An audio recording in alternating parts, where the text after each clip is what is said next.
കൂട്ടുകാരെ, സെലം ബ്ലോസിലേക്ക് സ്വാഗതം. ഇന്ന് ഏത്തപ്പഴം വെച്ച് ഒരു സ്നാക്സ് നോക്കാം. പിന്നെ ബ്രേക്ക്ഫാസ്റ്റിനും കൊള്ളാം. ഞാൻ വീഡിയോ എടുക്കാൻ തുടങ്ങണതും കോഴി കൂവാനും തുടങ്ങണം. ബ്രേക്ക്ഫാസ്റ്റിനൊക്കെ തയ്യാറാക്കാൻ പറ്റിയ ഒരു റെസിപ്പിയാണ്. ഇപ്പോഴും നമുക്ക് വീഡിയോയിലേക്ക് പോവാം. ഈ ഏത്തപ്പഴത്തിന് കട്ട് ചെയ്ത് മിക്സിയുടെ ജാറിലോട്ട് ഇട്ട് കൊടുക്കുക. അപ്പോൾ രണ്ടെണ്ണത്തിനെ ഇതുപോലെ കട്ട് ചെയ്തെടുക്കാം. അപ്പോൾ ഞാൻ രണ്ടെണ്ണവും കട്ട് ചെയ്ത് ചേർത്ത് കൊടുത്തിട്ടുണ്ട്. ഇവിടെ ഫൈനായിട്ട് അരച്ചെടുത്തുകൊണ്ട് വന്നിട്ടുണ്ട്. 2 ഗ്ലാസ് അരിപ്പൊടി എടുത്തിട്ടുണ്ട്. 2 ഗ്ലാസ് റൈസ് ഫ്ലോർ. അപ്പോൾ ഇത് ഇടിയപ്പത്തിന്റെ പൊടിയാണ്, എന്തല്ലേ പുട്ടിന്റെ പൊടിയല്ല, ഇടിയപ്പത്തിന്റെ പൊടിയാണ്. 2.5 ഗ്ലാസ് വെള്ളം വെച്ച് കൊടുത്തിട്ടുണ്ട്. അപ്പൊ ഈ സ്റ്റീൽ ഗ്ലാസ്സിനാണ്, ഇതുപോലത്തെ സ്റ്റീൽ ഗ്ലാസ്. അപ്പൊ നിങ്ങൾ ഏത് ഗ്ലാസ്സിലാണ് അരിപ്പൊടി എടുക്കണം അതനുസരിച്ച് വെള്ളം എടുക്കുക. കൂടെ ചേർത്ത് കൊടുക്കുക.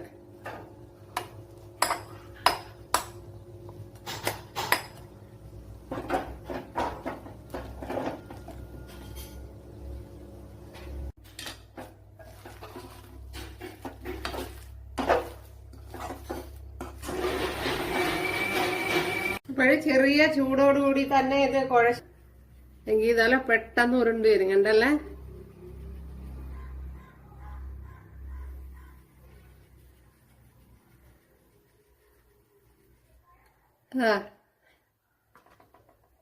അപ്പോഴിവിടെ ഞാൻ എല്ലാ മാവും ഇതുപോലെ ഉരുട്ടിയെടുത്തിട്ടുണ്ട്.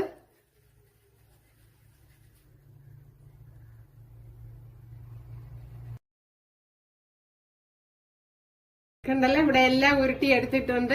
ഇനി ഇവിടെ ഒരു ഇഡ്ഡലി കുട്ടം വെച്ചിട്ടുണ്ട്. അതില് ആവശ്യത്തിനുള്ള വെള്ളം വെച്ചു കൊടുത്തിട്ടുണ്ട്.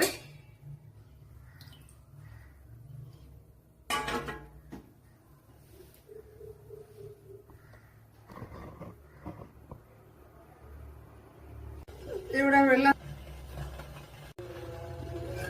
കണ്ടല്ല വെന്തിട്ടുണ്ട്. ഒരു 4 ഏലക്കയും 1 പീസ് ശർക്കരയും കൂടെ ഒന്ന് അടിച്ചെടുക്കുക. അപ്പോൾ ശർക്കര കുറച്ചുകൂടെ ഒന്ന് പൊടിച്ചു കൊടുക്കുക.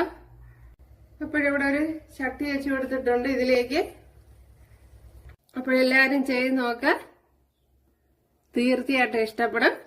അടുത്തൊരു വീഡിയോ ആയിട്ട് കാണാമെന്ന് പറഞ്ഞുകൊണ്ട് എല്ലാവർക്കും താങ്ക്സ്. അതുപോലെ ഇഷ്ടമായ സബ്സ്ക്രൈബ് ചെയ്ത് സപ്പോർട്ട് ചെയ്യുക, ഷെയർ ചെയ്യുക, ലൈക്ക് ചെയ്യുക, കമന്റ് ചെയ്യുക.